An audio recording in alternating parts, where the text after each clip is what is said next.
저는 주일날 오후에 하나님의 일꾼과 사역이라고 하는 워런 우여스비 목사님이 쓴 책이 있는데, 이 목사님이 그 내용들을, 원리들을 50년 전에 내가 이걸 알았더라면 얼마나 좋았을까라는 마음으로 쓰신 책이기 때문에 저도 이 책을 통해서 어떤 인사이트를 얻고 우리 성도님들이 서로 알아가면 사역을 세우는데 큰 도움이 될 것 같아서 그 시리즈를 하고 있습니다.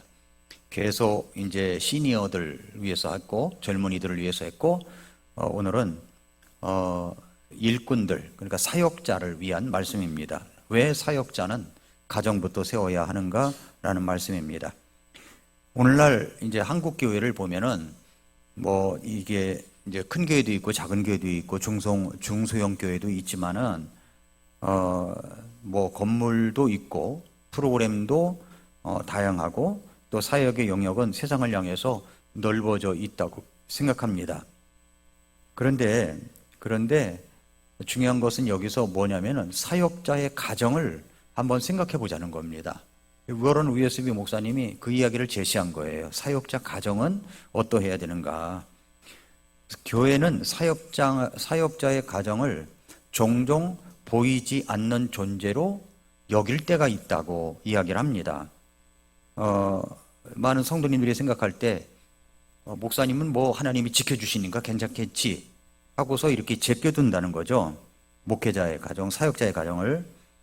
그러나 목회자와 그 가족도 똑같이 사랑을 입어야 될 가정이라고 이야기하고 있습니다.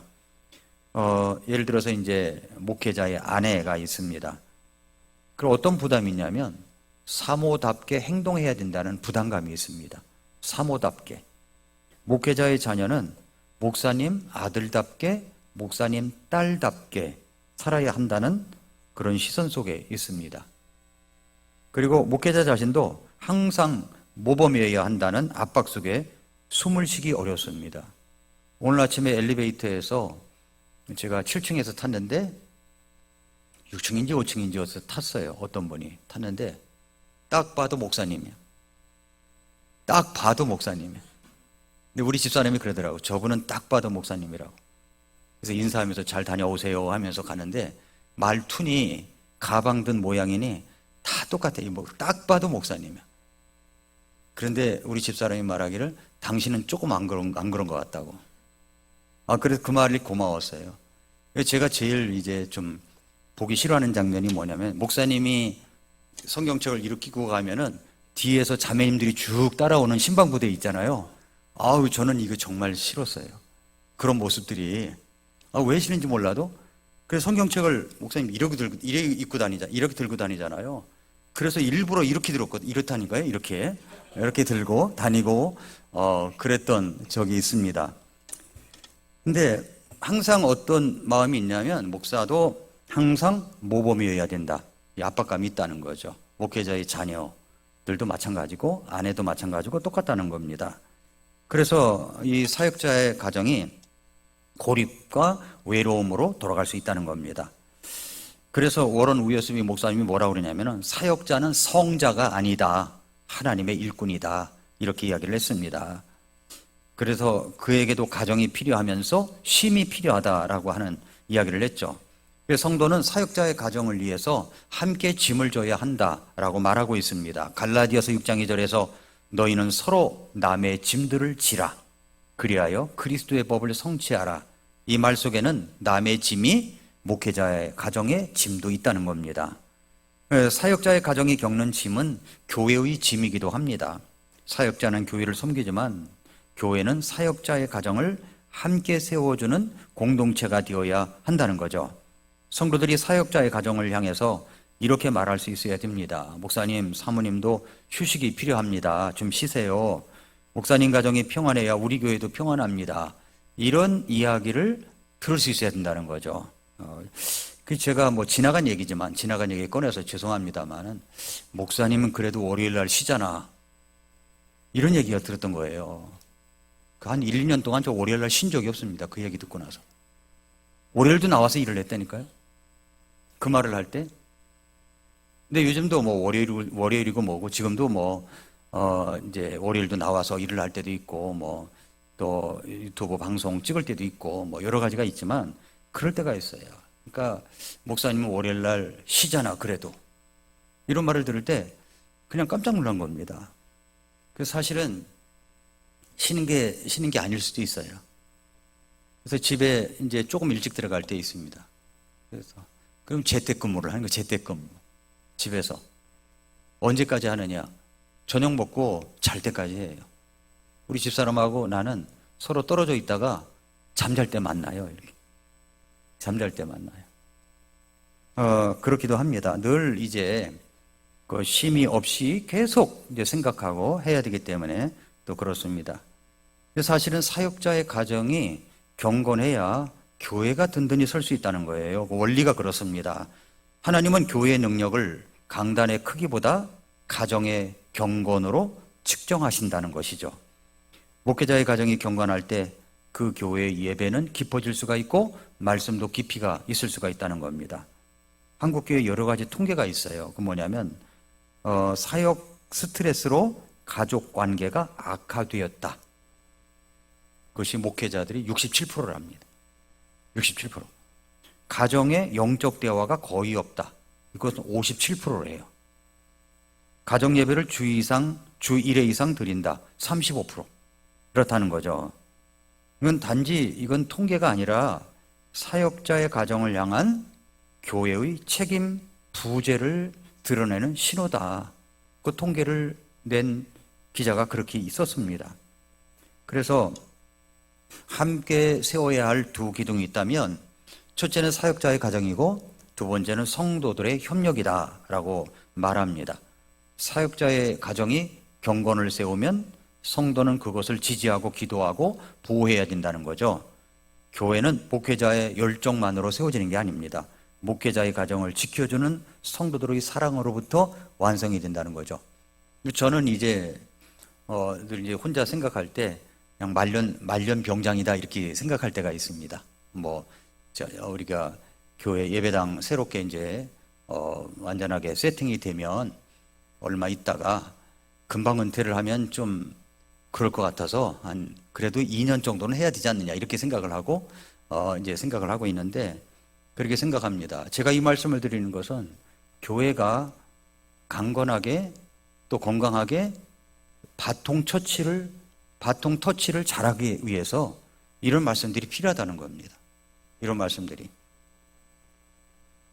그래서 워런 위어스비는 이런 원리들을 내가 50년 전에 알았더라면 얼마나 좋았을까 하는 이야기를 한 겁니다.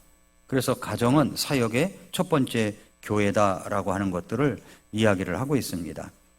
강단을 겉으로는 사역에 성공을 하지만 안으로는 가정이 침몰할 수가 있다라고 하는 겁니다. 하나님을 위해서라는 명분 아래 너무나 쉽게 가정을 뒷전으로 미루는 경향이 있는데 지금은 교회가 바쁘니까 아이들이 커서 다 이해할 거야. 주님이 다 책임져 주시겠지. 이런 생각을 가질 수가 있는데 하나님은 그게 아니라 먼저 사역자의 가정이 경건하게 세워지기를 원하신다는 겁니다. 디모데전서 3장 5절에서 남자가 자기 집을 다스릴 줄 알지 못하면 어찌 하나님의 교회를 돌볼 수 있겠느냐 그랬어요. 지금 3장 1절부터 감독의 자격을 이야기한 거죠. 근데 5절에 와서 감독이 자기 집을 다스릴 줄 알지 못하면 라고 하지 않고 남자가 이렇게 이야기를 하고 있거든요. 남자가. 그러니까 제일 먼저 이제 강단보다도 세워야 될 그 재단이 가정의 재단이다라고 하는 겁니다. 경건한 가정을 세울 수 있어야 된다는 거죠. 사역자의 가정이 무너지게 되면 모든 것이 무너질 수가 있기 때문에 그렇다고 이야기를 하고 있습니다. 그래서 중간에 남자가 자기 집을 다스릴 줄 알지 못하면 이것은 일반적인 원리를 이야기하는 겁니다. 감독뿐만 아니라 일반적인 원리, 가정에서의 남자들의 역할이 어떠해야 되는가 하는 것을 가르쳐주고 있습니다. 가정은 하나님의 진리를 배우는 첫 번째 학교입니다. 하나님께서 인류의 첫 번째 교회를 세우시기 전에 먼저 세우신 기관이 가정이죠. 가정은 단순히 사회의 한 단위가 아니라 하나님께서 진리를 전수하기 위한 첫 번째 교실이라는 겁니다. 신명기 6장 6절 이하에 보면은 내가 이날 네게 명령하는 이 일들을 네 마음속에 두고 너는 그것들을 네 자녀들에게 부지런히 가르치며 네가 네 집에 앉을 때나 길을 걸을 때나 누울 때 일어날 때나 그것들을 말할지니라. 부모의 책임이자 그건 사역자의 본질이라고 하는 겁니다. 진정한 사역은 먼저 집안에서 시작되고 다음에 강단에서 완성이 된다 하는 것을 이야기하고 있습니다. 가정의 실패는, 사역자의 가정의 실패는 사역의 실패로 이어진다는 겁니다. 사역자는 본질적으로 하나님의 대리자고 가정의 제사장입니다. 그렇다면은 제가 구약 성경 속에서 두 인물을 찾아봤어요. 하나는 사무엘이고 또 하나는 엘리입니다. 엘리. 그러니까 엘리 제사장 가정이 있고 사무엘 제사장의 가정이 있습니다. 그런데 엘리 제사장의 두 아들이 있었죠. 홈리와 비나스가 있었습니다. 얘들은 망난이었어요. 그런데 이 아버지가 자녀 교육을 영적으로 양육하는 것을 방임했다고 볼 수가 있습니다. 방임. 그러니까 방임한 결과 그렇게 만들어진 거예요. 그런데 사무엘은 정말 훌륭한 하나님의 사람이 아닙니까? 한나의 아들로? 근데 사무엘의 아들들은 어떻게 됐을까요? 사무엘의 아들들이 잘못됐기 때문에 백성들이 왕을 달라고 요청한 겁니다. 그러니까 이스라엘의 왕이 생겨난 것이 사무엘의 아들들 때문이었습니다. 그럼 이 경우는 어떻게 해석해야 되느냐? 사무엘이 그럼 가정부터 세우지 않고 그렇게 사역을 한 거냐? 볼 때 이 비교는 대조가 된다는 겁니다. 엘리는 방임한 것이고 사무엘은 훌륭하게 자녀들을 양육했지만 이 자녀들이 커서 선택을 잘못했다는 거죠. 그런데 이 신앙에 좌지우지하는 것은 아버지가 마음대로 못하잖아요. 훌륭하게 자식을 양육을 했지만 그러나 자식이 선택을 잘못했기 때문에 이게 비껴서 이제 좀 가게 됐다고 하는 이야기입니다. 그러니까 사무엘의 자식들은 사무엘이 잘못 가르쳐서가 아니라 그들이 잘못된 선택을 했기 때문에 그렇다고 볼 수가 있습니다. 먼저 어떤 경우이든 내 집, 내 사역부터 먼저 잘 해야 된다는 것을 가르쳐주고 있습니다. 사역의 본질은 사실 관계입니다. 그래서 아이들이 밥상머리 교육이라는 것이 굉장히 중요하잖아요. 밥을 먹으면서 아이들과 대화를 나누고 이야기를 나누고 기도도 같이 하고 했던 그런 모습들 있습니다. 제가 우리 아이들하고 이제 다 컸지만 성인이 됐지만 어렸을 때 기억나는 것은 식탁에다가 둥그런 통에다가 기도 제목을 이렇게 꽂아놨었어요. 그래서 그걸 뽑아가지고 뽑힌 대로 거기 써 있는 대로 기도했던 그런 기억이 납니다. 그런 것들이 이제 잊혀지지 않은 거예요. 이런 것들을 통해서 아이들 마음속에 기도라는 것이 자리 잡겠지 이렇게 생각을 갖고 했었는데 지금도 잊혀지지 않는 그런 모습입니다. 그래서 먼저 첫 번째는 하나님은 가정을 사역의 모형으로 세우셨다는 걸 알아야 된다는 겁니다. 사역의 모형. 하나님은 이 세상에 여러 제도를 두셨죠. 그 중에 가장 먼저 세우신 것이 가정이라고 했습니다. 가정은 인간의 행복을 위한 제도이면서 동시에 하나님의 사역을 담는 모델이 되어야 됩니다. 모델. 즉 하나님은 가정을 통해서 주님의 구속 계획과 교회의 본질을 미리 보여주셨습니다. 왜 그러냐면은 창세기의 원리가 가정에 들어가 있는 거예요. 둘이 한 몸이 될지니라. 창세기 2장 24절에 말씀하셨죠. 남자가 자기 아버지와 어머니를 떠나 자기 아내와 연합하여 그들이 한 육체가 되라고 그랬습니다. 하나님께서 인류 역사 속에 처음 세우신 제도는 교회도 국가도 아니라 가정부터였다는 겁니다. 가정. 그래서 에덴 동산의 중심에는 성전이 아니라 가정의 재단이 있었습니다. 즉 하나님은 인간에게 가정을 통해 하나님과의 관계, 가정의 사랑의 질서, 순종의 원리를 배우게 되는 겁니다. 가정을 통해 뭘 배운다고요? 하나님과의 관계, 사랑의 질서, 그리고 순종의 원리를 배우게 하신 겁니다. 자기 아내와 연합하여 한 육체가 될지니라. 그건 영적 연합도 의미하는 겁니다. 사랑과 행복만이 아니라 하나님의 뜻을 이루는 파트너십으로 아내와 남편을 두었다는 거죠. 아담은 하나님의 명령을 전했고 하와는 그 명령을 실천하도록 돕는 조력자로 부름을 받은 겁니다. 그래서 둘이 한 몸이 될지니라, 한 육체가 될지니라고 그랬죠. 하나님은 부부를 한 사역 팀으로 부르셨다는 거예요. 한 사역 팀으로. 그래서 워런 위어스비 목사님이 그런 얘기를 했어요. 결혼은 단순히 사랑의 연합만이 아니라 하나님의 사역을 위한 연합이다. 하나님은 둘을 나누지 않으신다. 그래서 결혼은 하나님의 사역을 위한 연합이다라고 하는 겁니다. 결혼은 하나님의 사역 시스템이다 하는 겁니다. 한쪽만 사역이고 다른 한쪽이 소외된다면, 만약 남편만 사역하고 아내가 소외된다면 그 사역은 오래가지는 못해요. 가정도 그렇지 않습니까? 이 사역도 마찬가지죠. 내가 사역을 열심히 하려고 하는데 아내가 나 사역 그만두겠습니다, 못하겠습니다, 그럼 못하는 거예요. 그러나 할 수가 없어요. 그래서 이것은 같이 그 파트너십으로 함께 해야 되는 것을 말하는 겁니다. 아모스 3장 3절에 그랬죠. 두 사람이 합의하지 않았는데 함께 걸을 수 있느냐. 가정은 하나님의 동역 구조입니다. 부부가 서로 다른 방향으로 걸을 때 사역의 방향도 흐트러질 수밖에 없죠. 예를 들어서 이제 아굴라와 브리스길라가 있어요. 근데 두 사람 사이에 자녀가 있습니까, 없습니까? 그거는 성경에 기록되지 않았기 때문에 모릅니다. 그러나 사도행전 18장에 나오는 아굴라와 브리스길라 부부는 가정 사역의 한 모형이라고 할 수가 있습니다. 그들은 바울과 함께 천막을 만들면서 동역을 했는데 자기 집을 교회로 내어주기도 하면서 아볼로에게 복음을 전하기도 했습니다. 그들의 사역의 중심은 어디냐면은 가정이었어요. 가정.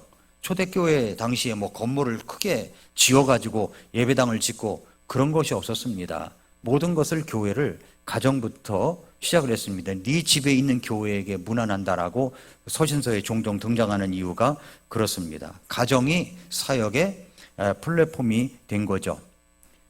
교회는 가정이라는 이런 기관의 확장형입니다. 확장. 그래서 가정은 작은 교회와 같다는 거죠. 교회에서 사용하는 모든 영적 원리가 가정 안에서 이루어진 것들이 교회에 온다는 겁니다. 예를 들어서 사랑, 진리, 훈육, 말씀, 기도하는 것, 가정에서부터 이루어진 거죠. 이런 것들이 바로 교회 속에서도 똑같이 재현된다는 겁니다. 그래서 이것들은 원래 가정에서 먼저 작동해야 할 원리들인데, 가정이 사랑을 잃고 진리를 잃고 기도를 잃으면 교회도 마찬가지라는 거예요. 교회도 그런 것들을 잃어버릴 수가 있는 겁니다. 가정이 기도를 멈추면 교회도 식어버리고, 가정이 말씀 위에 서면 교회도 견고히 세워지는 겁니다. 그래서 3장 5절에 남자가 자기 집을 다스릴 줄 알지 못하면 어찌 하나님의 교회를 돌볼 수 있겠느냐. 이건 관리 능력을 말하는 것이 아니라 영적 질서와 그리고 책임의 원리를 말하는 겁니다. 가정을 다스릴 줄 아는 자가 교회를 세울 자격이 있다 하는 거죠. 가정은 교회 리더십의 훈련장입니다. 남편은 가정에서 영적 리더십과 섬김의 리더십을 배우고, 아내는 순종과 협력의 아름다움을 통해서 그리스도의 신부로서 교회의 본질을 드러내는 겁니다. 그래서 가정과 교회는 하나의 생명체예요. 가정과 교회는 서로 경쟁하는 관계가 아니라 하나로 연결된 한 몸입니다. 하나님은 한 몸의 원리를 가정에서 먼저 훈련시켜서 교회로 확장시키는 겁니다. 남편이 아내를 사랑하듯 교회는 그리스도를 사랑해야 됩니다. 아내가 남편에게 순종하듯 교회는 그리스도께 순종해야 됩니다. 자녀가 부모님께 복종하듯 성도는 주의 말씀에 복종해야 됩니다. 이것이 에베소서 5장에서 보여주는 놀라운 병행 원리입니다. 그래서 에베소서 5장 32절이 그랬잖아요. 이것은 큰 신비니라. 신비래요, 신비. 그러나 내가 그리스도와 교회에 대하여 말하노라, 이렇게 이야기를 했습니다. 하나님은 결혼과 가정을 통해서 그리스도와 교회의 관계를 미리 보여주시고 있는 겁니다. 자, 이것은 첫 번째 봤고요. 두 번째는 사역은 가정에서 검증된다는 겁니다. 하나님은 사역자를 세우실 때 그 설교 실력이나 교회 성장률을 먼저 보지 않으시고 그의 가정, 그의 집안의 영적 질서를 먼저 보시는 겁니다. 그래서 여러분들이 이제 제 다음으로 후임자를 선택할 때 첫 번째 봐야 될 게 뭡니까? 가정을 봐야 되는 거예요. 가정이 어떤가 하는 것을 봐야 된다는 거죠.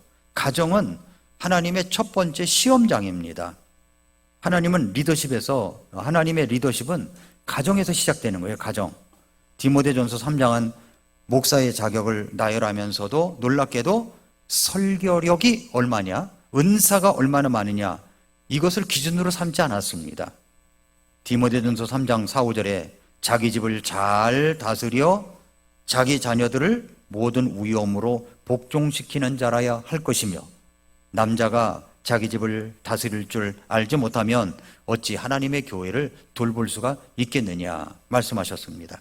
먼저 네 집을 다스려라, 그 후에 내 집을 맡기리라 하는 것이 주님의 말씀입니다. 이것이 바로 하나님의 리더십의 원리입니다. 가정이 리더십의 출발점이다라고 하는 것을 이야기하고 있습니다. 그래서 가정이 뭐냐면 사역의 모의 실험질이에요. 모의 실험질. 레보러토리라고 하죠. 실험실. 예. 아내를 사랑하지 못하는 남편이 어떻게 성도를 사랑하겠습니까? 그래서 사모님이 목사님 강단에서만 있도록 이부자리를 싸가지고 올라왔다는 얘기가 있어요. 강단에서는 말을 잘하는데 집에서는 안 그러니까 아예 강단에서 살라고 그냥 이부자리를 싸가지고 올라왔다는 그런 우스꽝스러운 얘기도 있습니다. 자녀에게 말씀을 인내로 가르치지 못하는 사람이 어떻게 성도들에게 말씀을 가르칠 수 있겠느냐는 거죠. 하나님의 리더십은 가정 안에서 검증된 리더십이어야 한다는 겁니다. 그래서 가정은 사역자의 첫 번째 제자 훈련장입니다. 주님은 제자들을 세우실 때 가정적 관계로 부르셨어요. 가정적 관계. 형제여 나를 따르라. 할 때 그 가정이 바로 첫 번째 훈련장이고 자녀는 부모의 첫 번째 제자가 될 수 있는 겁니다. 그래서 자녀를 제자 양육해야 되는 거죠. 신명기 6장 7절 너는 그것들을 네 자녀들에게 부지런히 가르치며 부지런히 가르쳐야 돼요. 네가 네 집에 앉을 때나 길을 걸을 때나 누울 때나 일어날 때나 그것들을 말할지니라. 원리들을 말해줘야죠. 원리들을. 하나님은 부모에게 먼저 제자 훈련의 사명을 주셨습니다. 가정에서 시작되는 제자 훈련이 뭐예요? 자녀에게 말씀을 가르치는 아버지, 가르치는 사역자죠. 남편을 위해 기도하는 아내, 중보하는 사역자죠. 가족이 함께 찬양하고 기도하는 모습, 그것은 하나님이 기뻐하시는 첫 번째 예배입니다. 이런 모습들이 있어야 된다고 하는 것을 이야기하고 있습니다. 그래서 가정의 실패는 사역의 실패로 이어지게 되는 겁니다. 워런 위어스비가 이렇게 경고했습니다. 가정이 깨어진 사역은 결코 오래가지 못한다. 사역자는 교회를 향한 열심도 있어야 되겠지만 가정을 향한 충성으로 평가를 받는다고 하는 겁니다. 많은 사역자들이 주를 위해라는 명분으로 가정을 소홀히 여기는데, 그러나 하나님은 결코 가정을 버리는 헌신을 기뻐하지 않으셨습니다. 이런 원리들을 워런 위어스비 목사님이 내가 이걸 50년 전에 알았더라면 참 좋았겠다 라고 이야기하기까지는 그 위어스비 목사님이 가정을 잘 몰라요. 저도 잘 모르지만은 이런 여러 가지 시행착오나 이런 경험들을 통해서 고백하지 않았을까라고 생각이 되는 겁니다. 하나님의 질서는 가정, 교회, 국가입니다. 가정, 교회, 국가. 교회는 하나님의 두 번째 제도이지만 가정은 첫 번째 제도예요. 첫째가 무너지면 둘째도 설 수가 없습니다. 가정이 무너지면 사역은 반드시 균열이 생긴다는 겁니다. 겉으로는 부흥처럼 보일 수 있어도 안으로는 이미 영적 붕괴가 시작되고 있다는 겁니다. 그래서 먼저 네 집을 세우라. 그 후에 내가 네 사역을 세우리라 말씀하신 거죠. 그렇게 해서 이제 두 번째 마쳤고요. 세 번째는 경건한 가정이 사역의 능력이다라고 하는 이제 대지를 말씀드리겠습니다. 하나님께 쓰임 받는 일꾼의 능력은 공적 사역의 자리가 아니라 개인의 경건과 가정의 재단에서 나온다고 이야기를 하고 있습니다. 가정이 경건할 때 설교에는 생명이 있고 기도에는 능력이 있으며 교회에는 하나님의 임재가 함께한다는 겁니다. 그러므로 가정의 경건은 그 사역의 에너지입니다. 에너지. 그 사역자는 가정의 제사장이에요. 가정의 제사장. 베드로전서 2장 5절에 너희도 살아있는 돌들로서 영적 집으로 건축되고 예수 그리스도로 말미암아 하나님께서 받으실 만한 영적 희생물을 드리는 거룩한 제사장이 되었도다. 가정에서도 거룩한 제사장이 되어야 된다는 거죠. 모든 성도를 제사장으로 부르셨습니다. 그 중에서도 남편과 아버지는 가정의 제사장입니다. 그가 강단에서 설교하기 전에 식탁 앞에서 가정에서 먼저 제사장으로 섬길 수가 있어야 되는 겁니다. 가정의 제단이 강단보다 앞서야 된다고 이야기를 하고 있습니다. 가정의 제사장, 식탁 앞에서의 제사장, 식사를 할 때도 대화를 나누는 모습, 아이를 세우는 모습, 격려하는 모습, 훈육하는 것, 이 모든 것들이 제사장의 책임을 가지고 가정에서부터 이행해야 된다고 하는 것을 말씀하고 있습니다. 남편이 제사장이라면 그의 제단은 강단이 아니라 식탁 위에 있다. 워런 웨슬리 목사님이 그 이야기를 했습니다. 그래서 식탁은 단순히 밥을 먹는 곳이 아니라 그곳에서 감사가 있고 대화가 오가고 그다음에 사랑을 주고받고 상처가 회복되는 그런 자리에 된다는 거죠. 밥상머리에서 남을 흉보거나 누구를 흉보거나 어떤 선생님을 욕하거나 이래버리면 밥상머리 교육이 제대로 안 되는 거예요. 그래서 밥상에서 좋은 대화가 오고 갈 수 있어야 되고, 뭐 예를 들어서 아이가 이제 뭐 아침에 기도하고 움직이더라 그러면 그걸 좀 극대화시켜서 칭찬해 주는 겁니다. 극대화시켜줘서. 어저께 지태가 교회에서 놀다가 다쳐가지고 이제 병원에 가서 치료받고 그랬는데, 지태가 아프다고 하니까 내 마음도 아팠어요, 솔직히. 그래서 이거 어떡하나 그랬는데, 지태가 식사하는데 와서 목사님 하면서 이제 오는 거예요. 그래서 제가 꼭 안아주면서 너 아팠겠구나, 힘들었겠구나 이런 얘기를 했어요. 애가 얼마나 사랑스러운지 몰라요. 그런데 이런 것들이 아이들을 보면은 이렇게 커가는 모습들을 보면 가정에서의 모습, 교회에서의 모습이 아름답게 이렇게 빚어져 가는구나 이렇게 생각할 때 아주 기쁨이 있습니다. 우리 아이들을 보면 참 재미있고 기쁨이 있어요. 아이들이 주일날 예배 때 앉아가지고 견디어내는 것도요, 큰 훈련입니다. 처음 온 아이들은요, 그거 못해요, 잘. 근데 이 아이들은 그 어렸을 때부터 이게 훈련이 되어지는 거예요. 그럼 말씀을 듣는 거죠, 아이들이. 아이들이 말씀 안 듣는 것 같아도요, 다 들어요, 아이들이. 그래서 가정에서도 집에서도 어떤 것이든지 공감해주고 긍휼을 베풀어주고 칭찬해주고 장점을 부각시켜주면 그 아이가 달라집니다. 달라져요. 그 재단이 가정의 재단이 무너진다면 강단의 능력도 사라진다. 그렇게 이야기를 하고 있습니다. 그러므로 밥상머리 교육이 참 중요하다는 거죠. 기도는 가정의 윤활유라고 그랬어요. 윤활유. 기도는 가정의 기계의 윤활유다. 그런 얘기를 했습니다. 아무리 좋은 자동차라도 윤활유가 없으면 엔진 오일을 제때 갈아주지 아니하면 성능이 떨어집니다. 결국 멈추게 되죠. 가정도 마찬가지입니다. 사랑도 대화도 사역도 기도에 윤활유가 없으면 결국 마찰로 타버릴 수가 있다는 겁니다. 그래서 부모는 자녀를 하루에 한 번 축복하라는 그런 책도 있어요. 책 제목이. 그래서 아이들 이제 학교를 가기 전에 머리에 손을 얹고 기도를 해주는 겁니다. 아빠가, 엄마가 기도해 주는 거죠. 안전하게 건강하게 지내게 하시고 좋은 친구 만나게 도와주시고 좋은 선생님 만나게 하시고 인내하게 하시고 좋은 말하게 하시고 축복을 하는 거죠.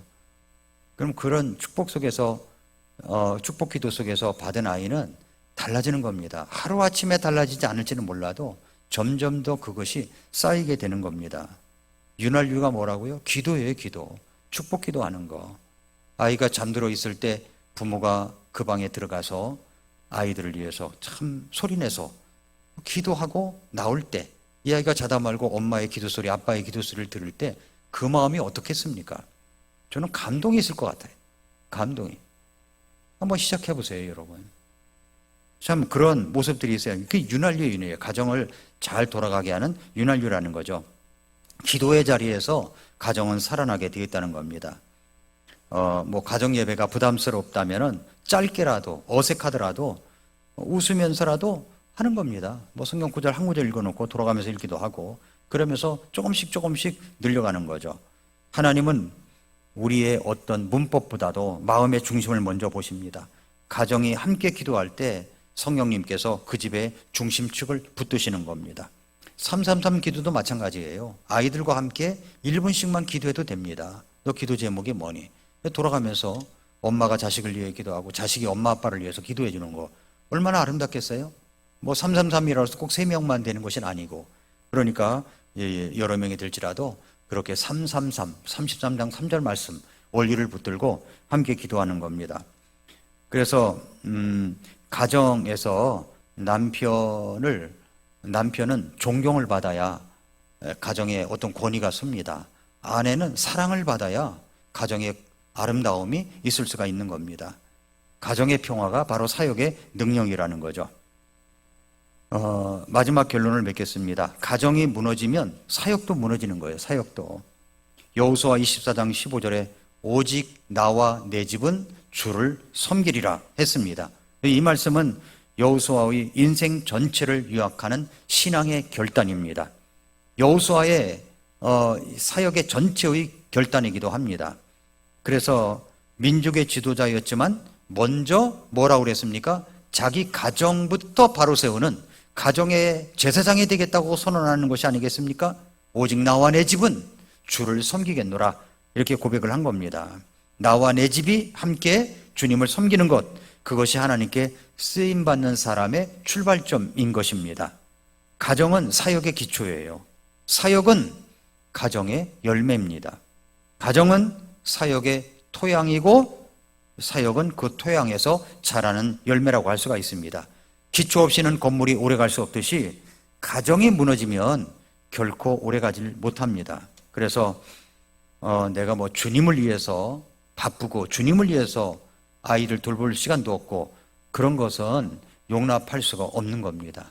그래서 우리가 주님께서는 가정이 똑바로 세워질 때 하나님께서 칭찬하신다는 것을 우리 모두가 공통적으로 알아야 되고 우리 성도님들은 사역자의 가정이 바로 설 수 있도록 옆에서 격려하고 도와주고 함께 해주는 또 짐도 서로 지는 이런 모습이 있을 때 가정도 튼튼해지고 교회 사역도 튼튼해지는 아름다운 그런 결과를 가져올 수가 있습니다. 워런 웨스비 목사님이 이렇게 경고를 했어요. 가정과 사역은 원수가 아니다. 하나님은 이 둘을 함께 세우라고 우리를 부르셨다. 가정과 사역은 원수가 아닙니다. 함께 세우라고 우리를 부르셨습니다. 그러므로 하나님은 사역자를 가정을 통해서 빚으시고 가정을 통해 세상을 변화시킨다는 것을 기억하고 여러분이 목회자의 가정, 사역자의 가정을 위해서 기도하시고 그리고 여러분의 가정을 또 이 지도력의 원리에 따라서 세워가는 우리 성도님들 여러분 되시기를 축복합니다. 기도하겠습니다.